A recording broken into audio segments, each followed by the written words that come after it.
Hi, welcome to this week's Authors Love Readers podcast, where we delve into the stories behind the stories. We're asking authors questions, some of them fun, some of them serious, and from their answers, you're going to learn things you never knew about the people who write the stories you love. My name is Patricia McLinn. I'm your host and designated question asker. I'm Lisa Hughey, and I'm an author who loves readers. Now, let's start the show. Hi, and welcome to the Authors Love Readers podcast for the week. This is Lisa Hughey visiting us today. I haven't known Lisa as long as a lot of the other authors I've talked to so far, but we met at a Novelist Inc. conference. You know, that might be an ongoing thread about how I know these people. We hit it off and had really interesting conversations. So I'm looking forward to continuing that, especially because I get to ask the questions. And first question is going to be to have Lisa tell us a little bit about what you write. Hi, Pat. Thanks for having me. My name is Lisa Hughey, and I write almost everything. I write romantic suspense, romantic thrillers, paranormal romance, and I'm branching it out into contemporary romance a little bit more now. Did you get a lot of advice to not do that, to focus more on one genre? You know, I think especially when you're starting out, I think that's solid advice, and I adhered to that. So I started with romantic suspense, and I had, I want to say 7 or 8 books in that genre. Then I had this paranormal that I had written that I really liked, so I continued on with that series. And the reason I started Contempt was I did a shared world with some friends. And so even though that wasn't my genre, I really wanted to do this with a group of friends. So I did that and then wrote a follow-on novella to that same world. And then, you know, last year was kind of a rough year and I wanted to write something happy. So even though maybe it's not the best career move, I didn't care. Honestly, I wanted to write something happy. Lighter, happier. And did that help? Yeah, yes. Well, so I actually have been working on the series world and haven't written that much in the world. I did a book in another shared world called Campfirefly Falls, and in that book I introduced this new contemporary series. And so I've been playing around with all the characters in the series, but haven't written much of the books. There's going to be 5 books, and I'm working on book 1 right now. But yes, it was great. It's been a lot of fun. Even though my suspense isn't like super dark, I do a lot of research that gets into darker things, and I may brush over it in terms of like the plot, but you know, if you start reading a lot of dark stuff, it can impact you, and the world's been kind of dark in the last year, so I wanted to go the opposite. And I think it was good for me personally. I got a lot of advice from people, especially earlier in my career, to do the same thing, you know, to stay within a narrow bracket of what I was doing. And I didn't want to. I kept being told I was pushing the envelope. And I said, what envelope and where? And where is the edge? So I empathize with that a lot. And my question then is, what response have you gotten from the readers? How do they feel about it? Do you find you have different readership for different things that you're writing, or are people following you from one to the other?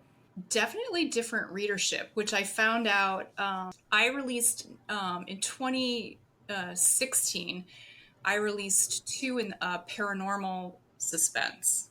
So not paranormal romantic suspense. It's like remote viewing, but still in my suspense genre. And my readers did not follow. They were not interested in those books at all, which was news to me.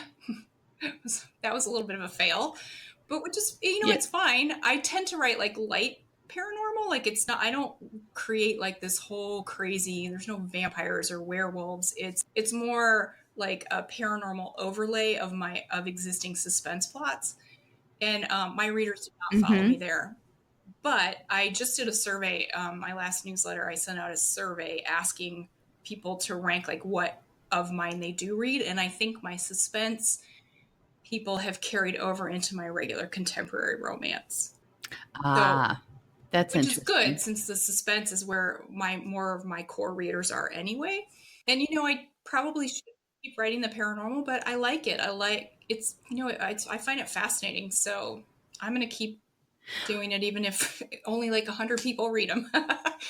Well, there should in quotes for business reasons, but then there's should for keeping you fresh and interested in the writing. And I think when you're doing a project that's fun for you, I think that carries over to everything that you're writing and sort of effervesces all the other works that you're working on. That's a good word. Yeah, I would agree. I think that as much as, like I said, my suspense readers didn't necessarily carry over. I loved writing those books. I find it's a fascinating subject. Remote viewing is like the idea that you basically like leave your body in one place and your mind travels somewhere else. And it's actually based on the CIA program that existed in the 70s.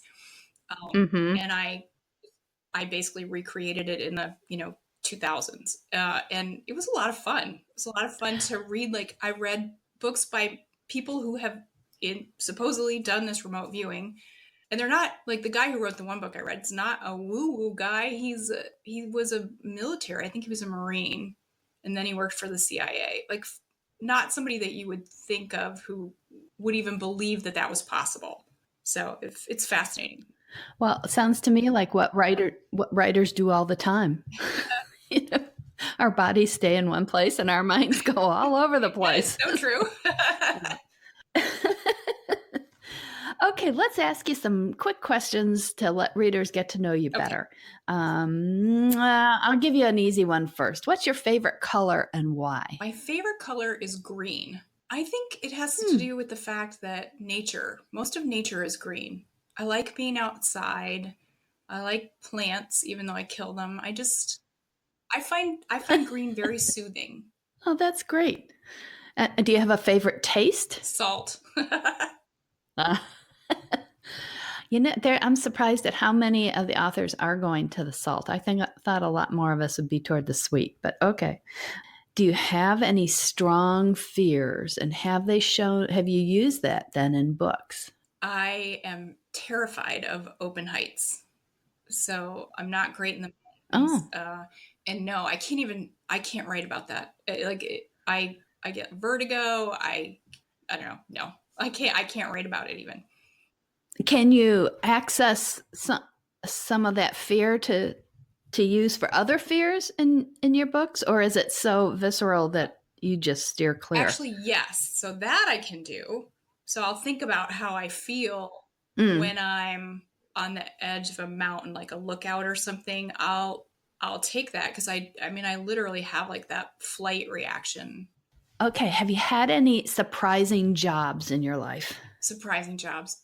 So my very first job, I think I was 12 or 13, and I was it was like the precursor to telemarketing, but that's what I was doing. I was sitting up in this attic in this old house with a telephone and a phone book, with paper and a pen. And I was cold calling people from the phone book to see if they would come into this dress shop.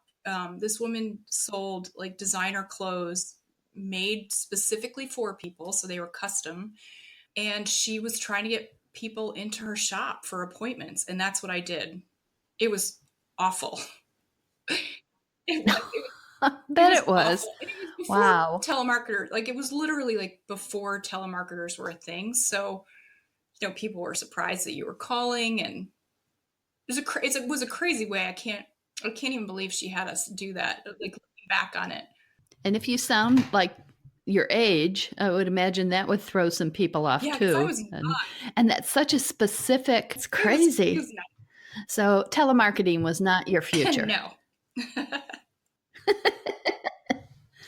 Okay, so from still sticking with your childhood though, did you have any books that really opened the idea of stories to you that really made you love them? I loved to read. I don't remember super early, but Nancy Drew, Pippi Longstocking, and then, Mm. as I started reading more adult books fairly young. My mom loves romance, so I was reading her Harlequins, like her presents when I was like 13. Oh, yeah. When you were younger, did you used to fret about anything or multiple things that now you say, "Oh, for heaven's sakes, what was I worried about?"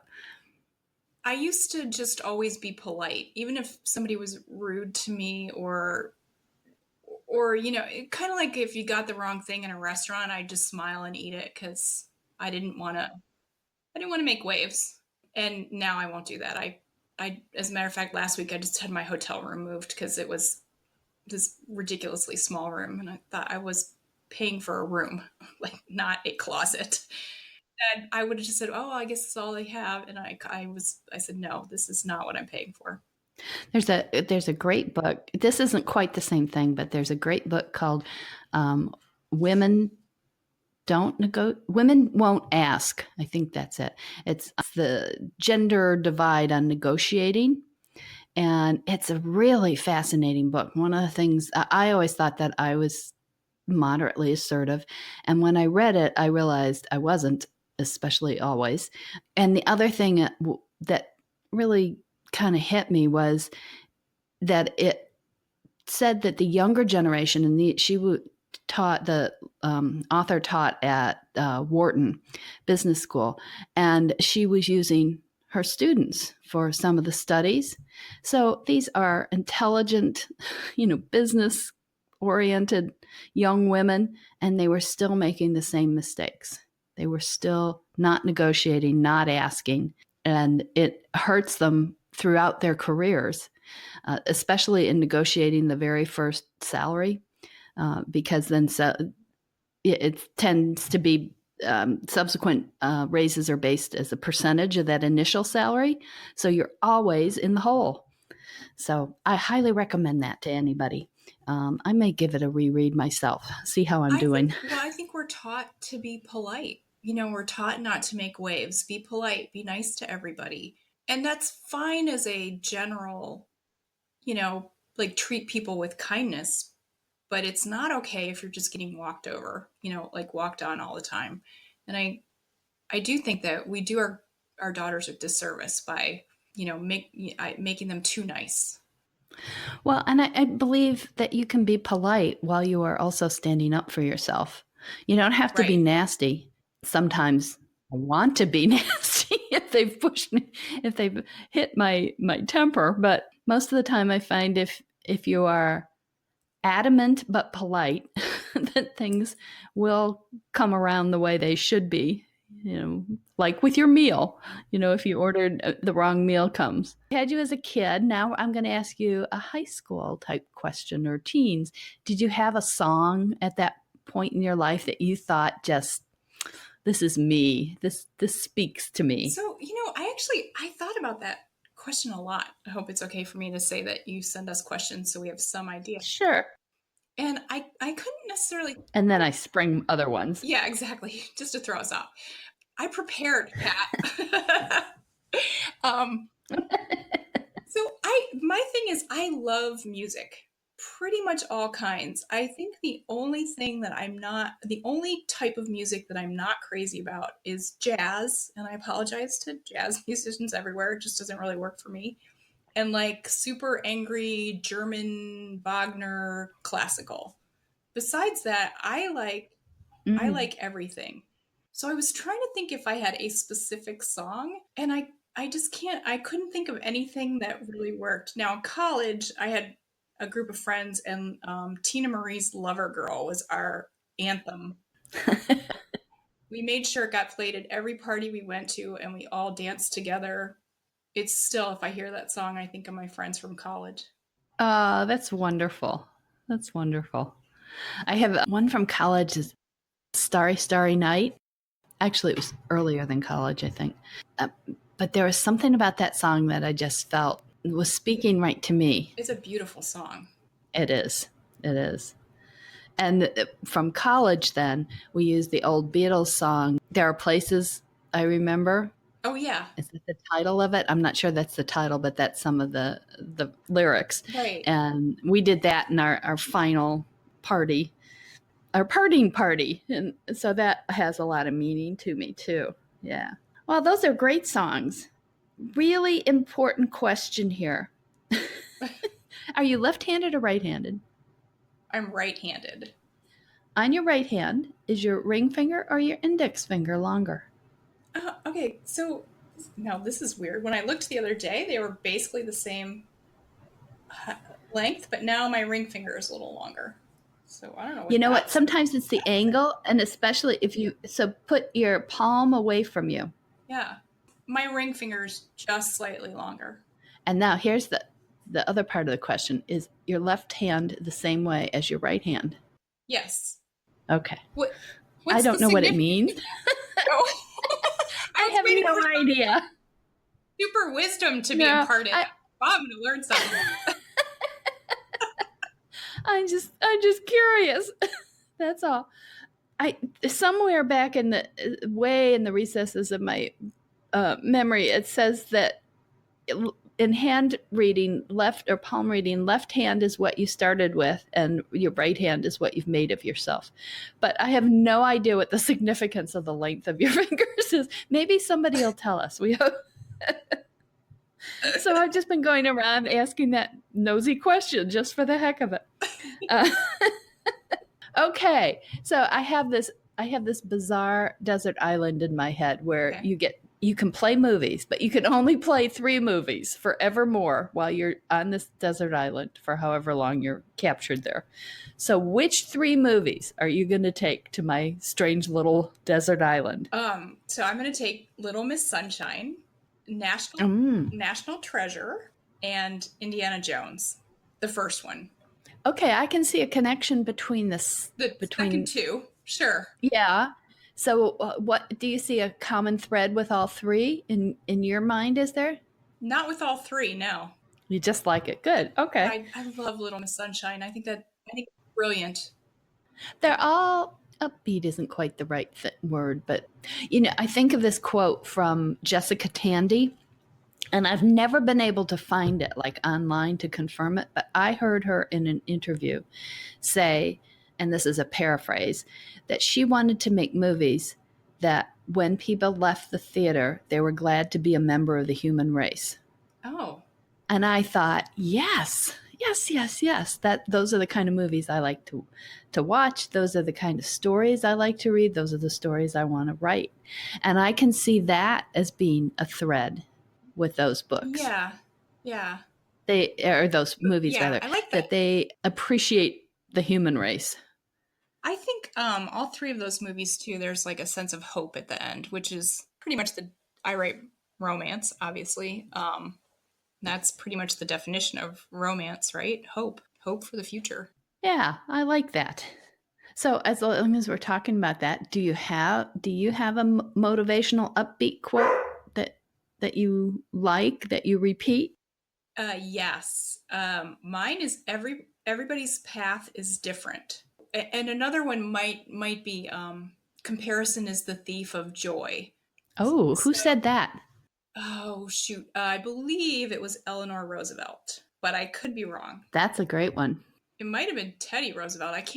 Isn't it great? I think that whenever I have that like temptation to compare whatever, somebody's kids or my career or whatever, I think about that, and my path is completely different than their path. So of course our results are going to be different at this moment in time.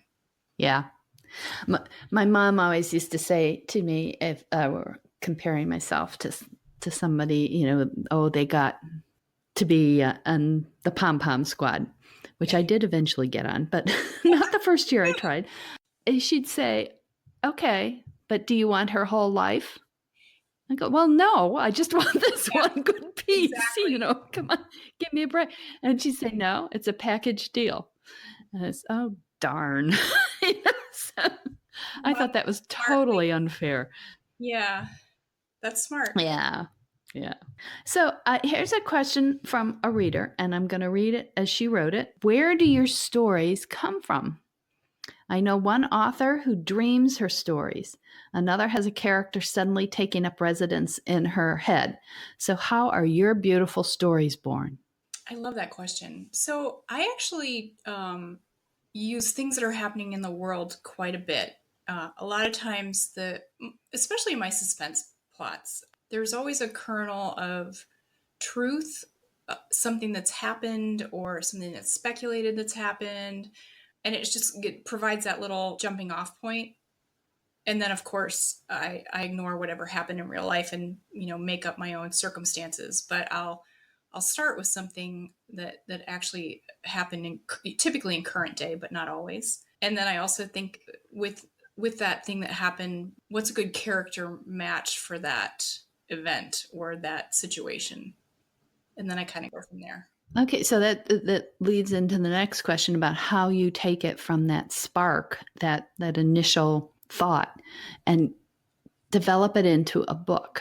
So your next step is looking at the characters and the what if. So as an example, my first thriller, I have a series called Black Cipher Files, and the first book in that series, Blowback, it has current day espionage characters, but the whole idea of these characters came from a research book I was reading called Body of Secrets. It's a nonfiction about the National Security Agency. It's a fascinating book that runs through the history of how it was formed and various operations or world events that they were involved in. And I read this. It might have been a paragraph or a page about a U.S. British joint task force during World War II captured this castle in Germany, in Nazi Germany. They captured this castle, and it was literally like code breakers. They were just, people sitting at machines breaking code.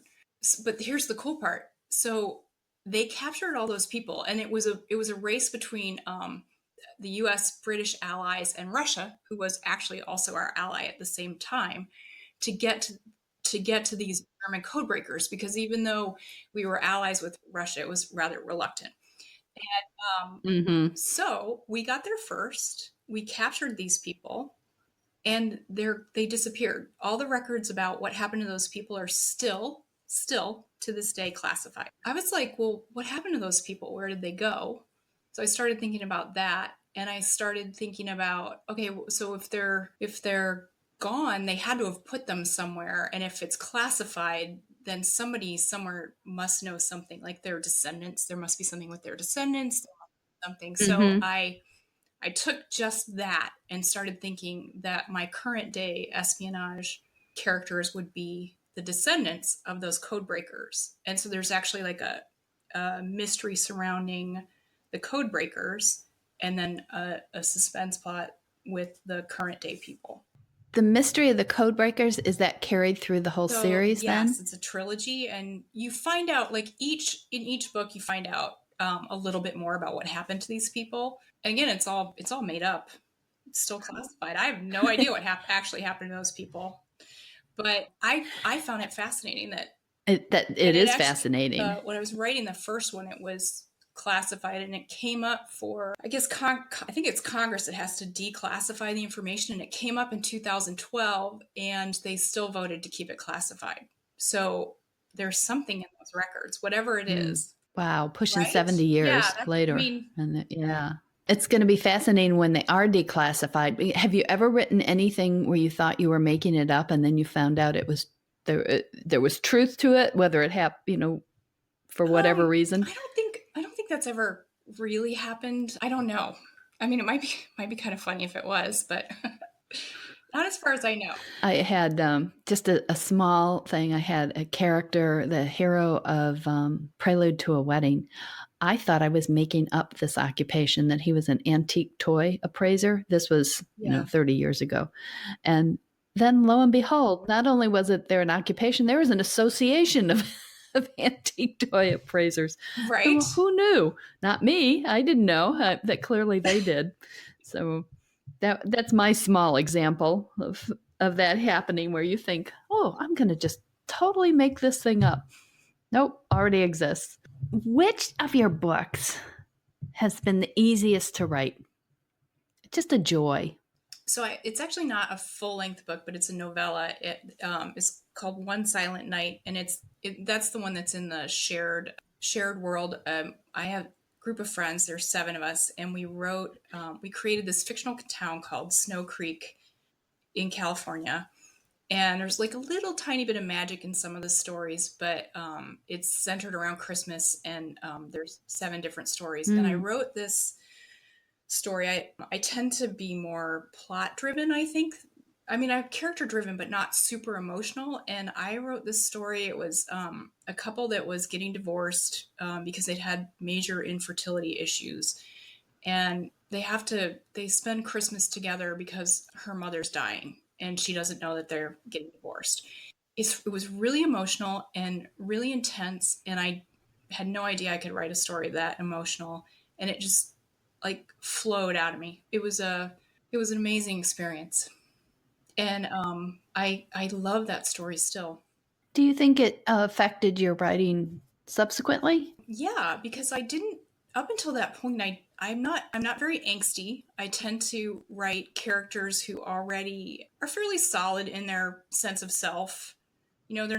They may be unsettled in some way, but they're not struggling just with their own humanity. They've already kind of got that down. So I don't write super emotional stories. They're they're happy and there's good things, but they're not super emotional. And I realized after writing that I could write something that was more emotional. And I think that my books have gotten better because of writing that story. It always fascinates me how one story or one book can push us in new directions and help us grow as writers. So your most recent book, what is that? So my most recent book is called His Semi-Charmed Life. And that is also part of a shared world. That's the Camp Firefly Falls, which is super fun concept. Basically, all the stories are set at Camp Firefly Falls, which is a summer camp for adults. So there are adult things that happen. And it's just a really fun. It's like, going back to summer camp as an adult, which is a lot more fun than, when you're a kid and your parents made you go. So I had a lot of fun writing that story. And the premise of that story is that these 2 people actually met at camp 20 years ago.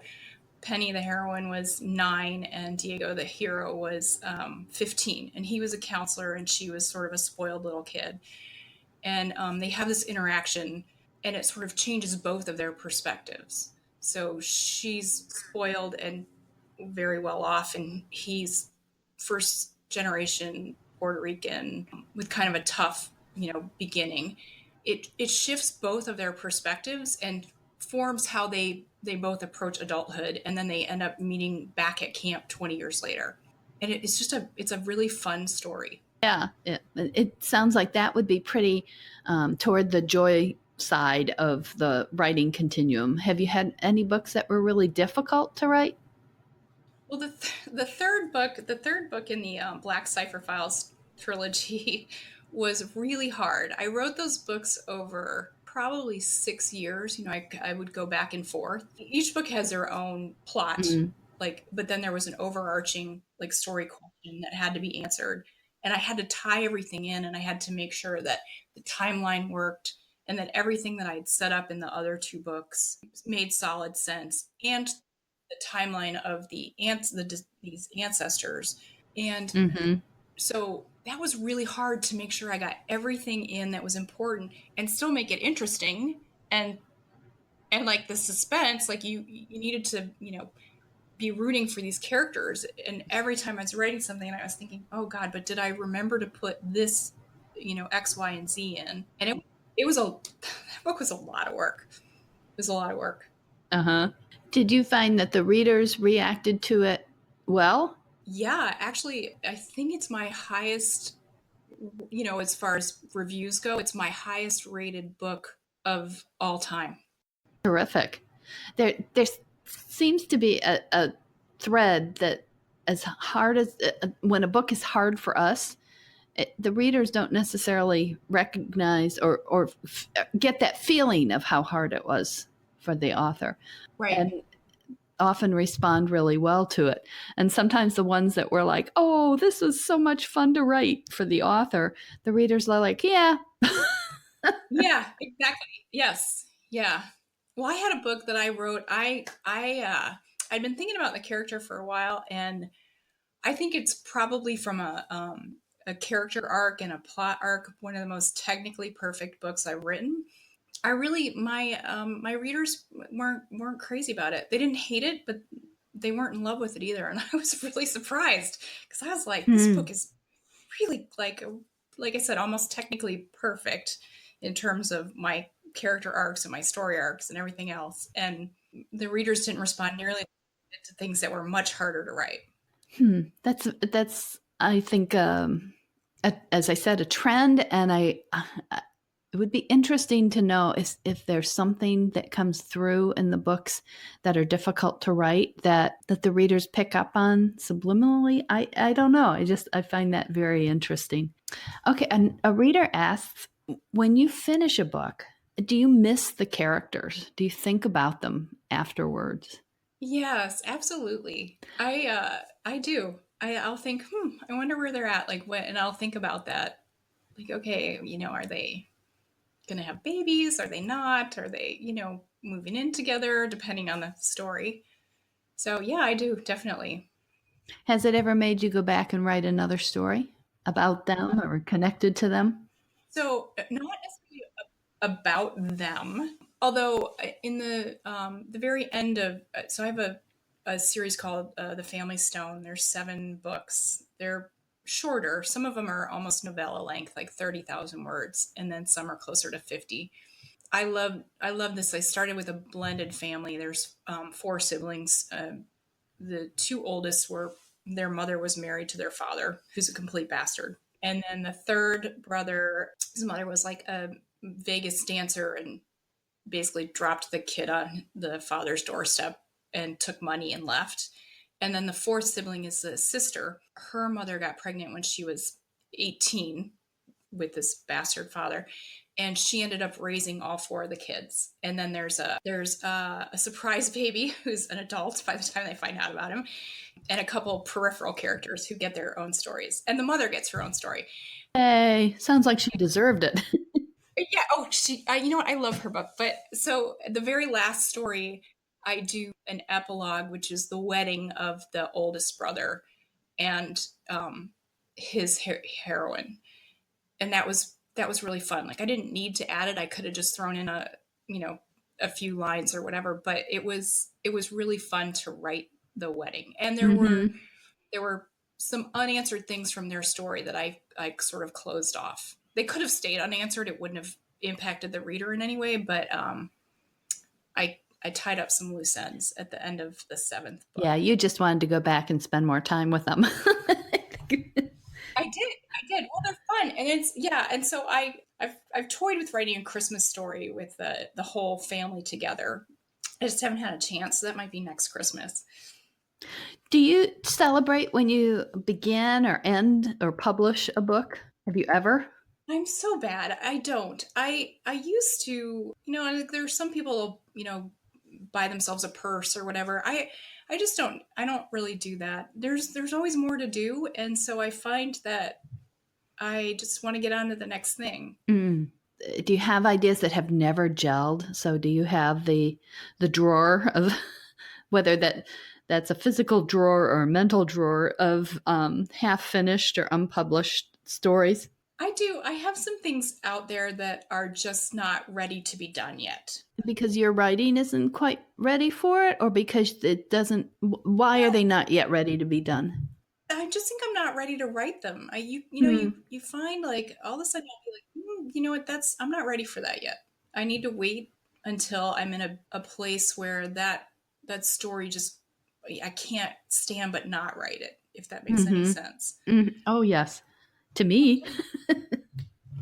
Yeah, I know. I don't know if readers understand that. Sometimes it's you get to the point. I like to think about a story for a little bit before I actually start writing it, because then I like in the back of my brain, I think, is it Jenny Cruzy calls it the girls in the basement, something like that. Like you got all these things sort of percolating around, but they need to sort of I think sit and simmer. that's Barbara Samuel. Is that who it is? Yeah. So I'm a firm believer that it's better if it sort of simmers in the back of your brain. So I do have some things out there that I think I'll write eventually, but I'm not ready to write them yet. Are there any that you initially thought, well, that's a really good idea, and then as you sort of thought about it you just realized it wasn't going to come together? Or do you hold out hope for all of them? I kind of hold out hope for all of them. Me too. Always think that Yeah, there's going to be a way to work this somehow, sometime. exactly. Yeah. It's my innate sense of optimism. What is the favorite part for you of the writing process? Oh, I loved this question. It's funny. I love that the beginning, like writing the beginning is really fun. Just that, there's so many possibilities. There's so many different directions you can go in. And then I also love the part where this the story goes a little slower at first, and through the middle it can be a little slower, or trying to figure out exactly how you want to position things for the end. But then there's like that burst at the end where you're just sort of vomiting out words because things are going so fast, like your fingers almost can't keep up with Mm-hmm. what's happening in your brain. And I love that feeling. But I also like revision too. Like I like going through and taking all that vomit, which is a horrible word, but it's so appropriate. It is. and making it, like making everything pretty and flow. And it's a different part of your brain, but it's a different process. But I like both sides. That sounds like you like the whole thing. What part do you not like? I feel like middles are always a little tough. And it's striking that balance of making sure that your characters, I have an idea of where I want them to end up, obviously, but sometimes making sure that they make the right decisions to make that where I want them to end up believable and where they should end up. It's a challenge. Yeah, and the middle, I think, it just struck me because you were talking about at the beginning there are all these possibilities, and my process is really weird and different. So when I talk about beginning, middle, and end, it's not necessarily the beginning, middle, and end of the book. It's the beginning, middle, and end of writing the book for me. But anyhow, the middle part is where you're eliminating possibilities.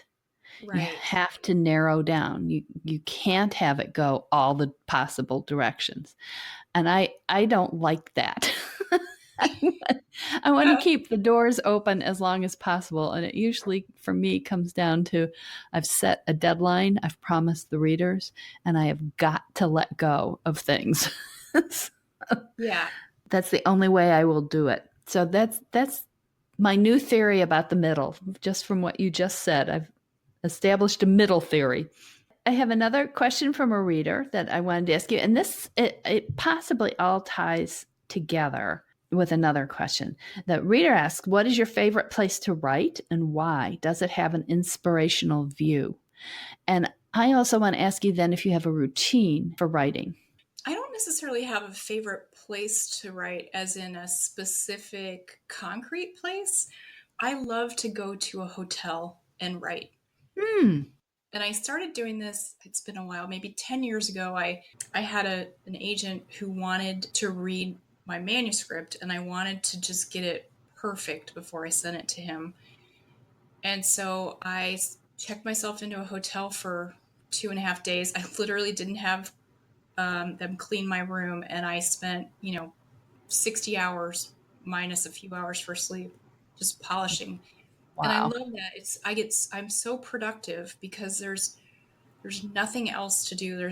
I can't go do laundry. I can't go to the kitchen and make a cup of tea. And then, an hour later when I've like cleaned my sink and organized my spices, I think I love to go to a hotel and write. And when I can, I'll do it, especially at the beginning. Like if I can start a book in a hotel, because sometimes the starting is the hard part. Even though there's so many possibilities, how do you choose? Like, where am I going to go? And it's easy to get sidetracked or walk away because I'm not sure what I want to do. And if you're in a hotel, you're not going to walk away. There's nothing to do. So I really like doing that. And people are bringing you food, and you don't have to, you don't have to clean. I go out pretty much like maybe once in the morning, get a cup of coffee, and I might go out in the afternoon and get like an iced tea. But otherwise I will, and sometimes I'll sit in a restaurant, I'll take my planner, my, like my Moleskine book, or I'm using Leichtterm now actually, and a pen, and make notes while I'm eating. But besides that, I'm in my room, and I usually get up at 6 in the morning, and I work until anywhere between like 10:30 and midnight, go to sleep and do it all over again the next day. Wow. And I love that. I was stunned. I went to a writers' conference last year or the year before when I didn't know. I don't think I knew anybody, or I only knew a couple people, which is fairly rare for the writers' conferences I go to mostly. And usually for that reason, they are horrible for me trying to get any writing done, because I'm out talking with people, visiting with old friends or meeting new friends. And this conference, I was on a tough deadline, and I would go to sessions and, talk to people and be with people, but then I'd go back to the room. And if there wasn't a session that interested me, and for that hour, I would write. And then I'd go back and I'd go to another session, and then I'd come back, and I was stunned at how productive I was. Yeah. And I think some of it was the focus. For me, I know some of it was having the limited time. I'm very deadline responsive. But I also think it was somebody else made my bed. Somebody else, Right. dealt with the food. It's always a sign that the writing isn't going well when my house is in really good order.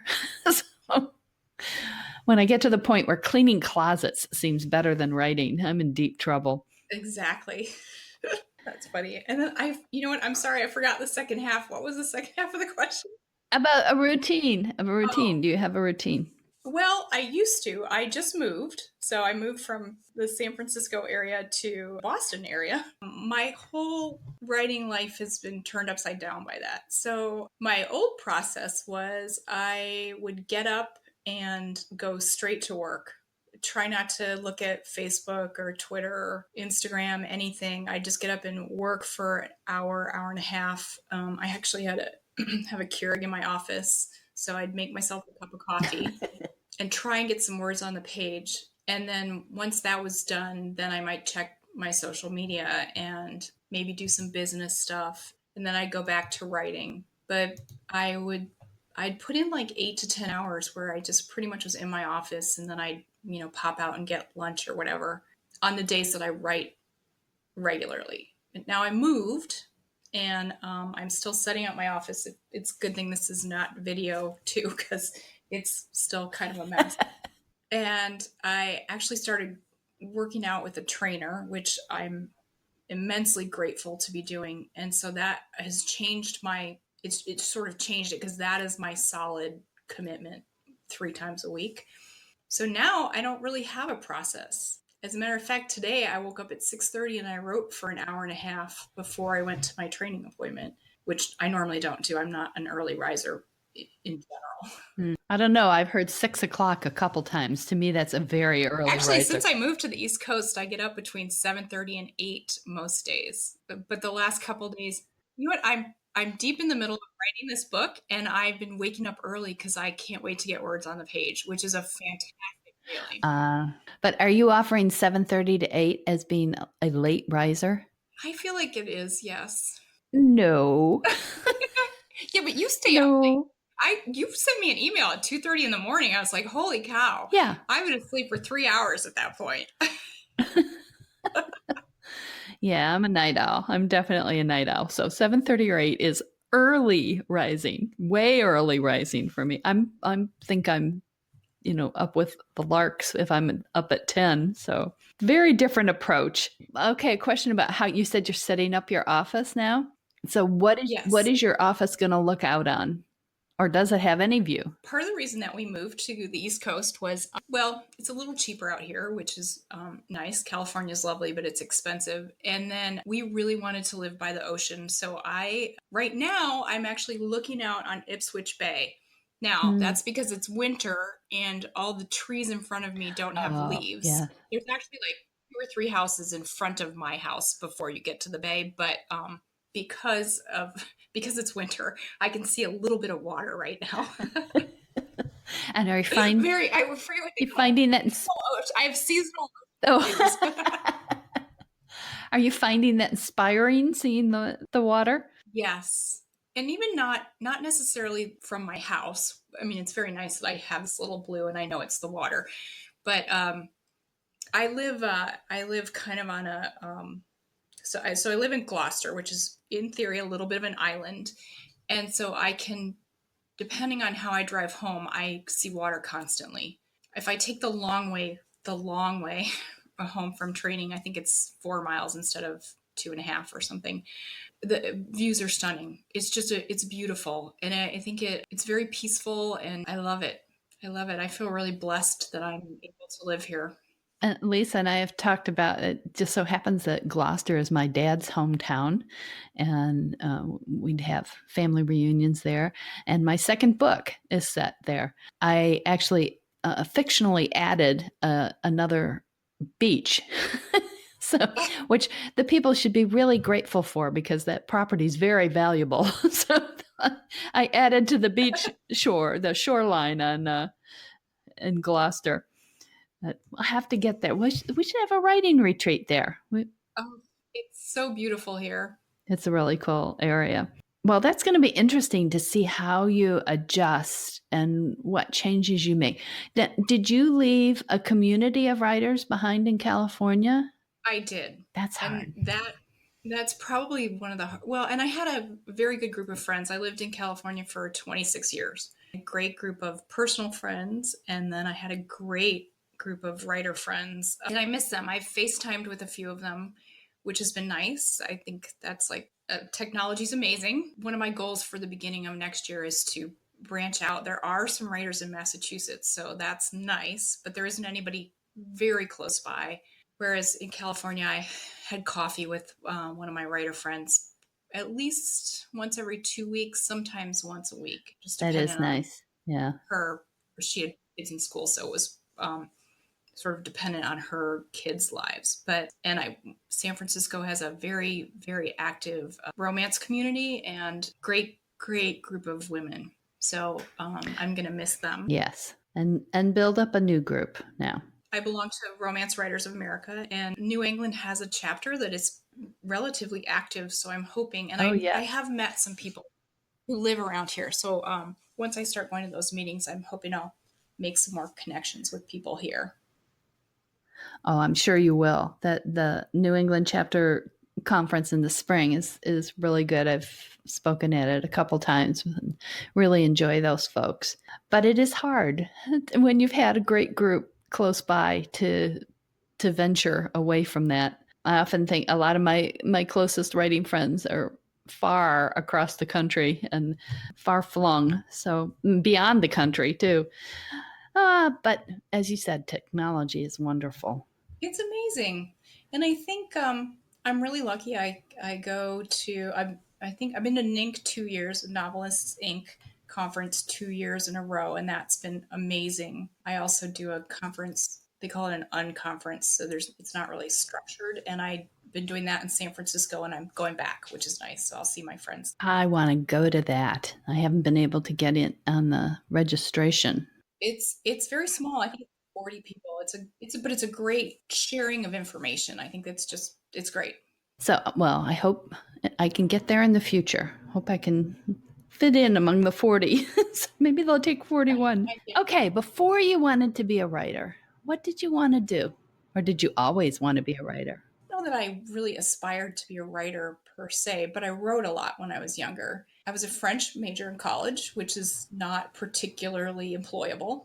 I actually was going back to school. When I started writing, I was going back to school to be an interior designer. Because I love like furniture and colors, and I love like putting together a room. I think it's really a fun thing to do, and I change things around. I add new pillows or whatever.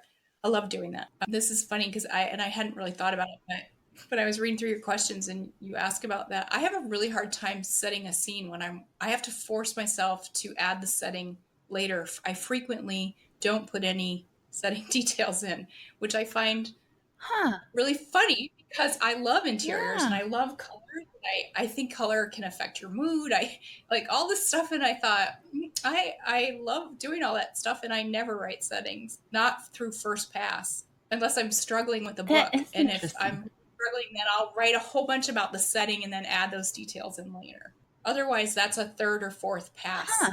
I know, isn't that funny? That is really interesting. Do you think it is it so like are you writing setting like if it's a really ugly room you just don't want to deal with that or is it any kind of setting? So, actually, what I find is that if like if it's an ugly room or I wrote a scene like in a nasty like motel room with dirty 70s carpeting and things like that. Like if it has some impact on the characters, then yes, that stuff goes in right away. But if it's just sort of a generic like room or restaurant, I find that I don't put any details in, and then I have to layer those in later. I have a question that sort of touches on that comes from a reader that has to do with the visual aspect. And she says, when the cover image doesn't match the character description, and this reader says that's a pet peeve of hers, how does it feel for the author? Really bothers me. I do my own covers. I don't design my own covers, but I typically pick the couple. And I actually have a book that I wrote called Dangerous Game. It's a follow on to the Black Cipher Files trilogy that features a secondary character who I loved, and she needed a happily ever after. The hero is Korean. So it's a Korean hero and an African American heroine. And I searched for days for a couple, Mm-hmm. and I could not find a Korean man and a black woman. I looked days. I was getting websites. I looked at like 7 websites, could not find it. So I finally had to I picked a dark-haired Caucasian guy who was not looking at his face is not forward. So you could sort of like, if you Uh-huh. squinted in a dark room, pretend that he's Korean. And it was really disappointing. And I got reader pushback on that cover. And I said, I'm really sorry. Like I kind of based the hero on this Korean actor named Won Bin, who's in a Korean action adventure called The Man from Nowhere. And he's gorgeous, and he's who was in my head as I was writing this character, and Mm-hmm. to have to settle for this perfectly attractive Caucasian guy was really frustrating. So I totally But get where not the she's right guy. Yeah. yeah, there's nothing wrong with him, but I could not I couldn't find that couple. I still like when I So, think about it, I think I should keep looking, and if I ever find a good couple, then redo that cover because I it bothers me. and that's one of the joys of being an indie author that we can do that. We have the control of being able to go back and change things. And Yes, yes, I would. so keep looking. I am. I'm looking. You said you got reader pushback on that. Have you had other encounters with readers? Do you have good stories about talking with readers? Yeah, so this is kind of fun. I on my most recent book, Diego is his semi-charmed life, and Diego is Puerto Rican. He basically starts out kind of a rough beginning, and after this encounter with Penny, he sort of expands his horizons of what he is possible for him, and he ends up becoming a very successful businessman, which is when they meet again. And I had a reader send me a really lovely note. Diego reminded her of her father who had passed away, and his story was very Oh, similar. He came from Puerto Rico and started his own business and ended up being very successful. And she just said, thank you for reminding me of my dad. I admired him, and it was a really really touching letter. It was nice. So oh, that's wonderful. it was That's neat. wonderful. It was really neat. And Yeah. how generous of her to take the time to let you know that. If somebody has not read any of your books, they're new to you, which book would be the best starting place, do you think? So I would say one of two places. If you like longer, more intricate plots, Blowback, which is the first book in the Black Cipher File series, is a good place to start. And if you like Kindle books, that book is free right now. It's not always free, but it so happens that it's free right now. If you like shorter, little bit shorter books that are a little bit lighter, there's definitely a suspense plot, but it's not super involved or convoluted. My Family Stone series is the first book is Stone Cold Heart, and that is always free on Kindle. And then if that is not a standalone, I don't have that as a standalone paperback. It's a like anthology, the first 5 books, so that would a little more expensive. But if you like Kindle books, the Stone Cold Heart is free, and that book features the youngest sister, Jess, who is a former FBI sniper, and the hero is an SAS officer. He's British, and they're working on a tropical island that's had an earthquake. They're doing disaster relief and a few other little things on the side, but it's a fun book. It's an interesting book. That's great and really helpful to readers. And if you're interested in the print books, you can also always ask your library to get them, to order them, and then they would be available to you and other readers too. I love libraries. So put in a little plug there. Do you have any of your books, though, you've got loyal readers, people who've read everything you've written, but maybe they've missed one? Do you have a book that's kind of a hidden gem? The 6th book in the Family Stone series is Queen of Hearts, and that is actually the story of the mother who she's only 45, so she's a little older for typical romance heroines, and she's raised 4 kids. When she comes into the house, she's 25, and her stepson, if you will, is 14. So she had kind of a tough life. She has her own book, the 6th book of the Family Stone series, and I love that book. It's really fun. She's been a mom for so long, and everybody thinks of her as a mom, and she wants passion and romance and a sex life, and she ends up getting together with the former commanding officer of the Jack, the oldest brother. So there's actually some really funny scenes in that book because they think of her as their mother, and when he finds out they're together, and the way he finds out is somewhat amusing. So I had a lot of fun writing that book, and a lot of times people will say, I don't really want to read an older heroine, but it's a really fun, funny book, and I love that she's sort of rediscovering her own sexuality after suppressing it for years. So that's terrific. That sounds like a great book. I hope people will search it out. So what have I not asked you that I should have, or that you would like to answer? You didn't ask what I like to read, and I love to read. I mean, I think most writers do, although I could be wrong. So I read a lot of romantic suspense when I'm not writing it, and then I read contemporary romance. I actually love dystopian romance too, like the futuristic, the world's in a horrible place. Then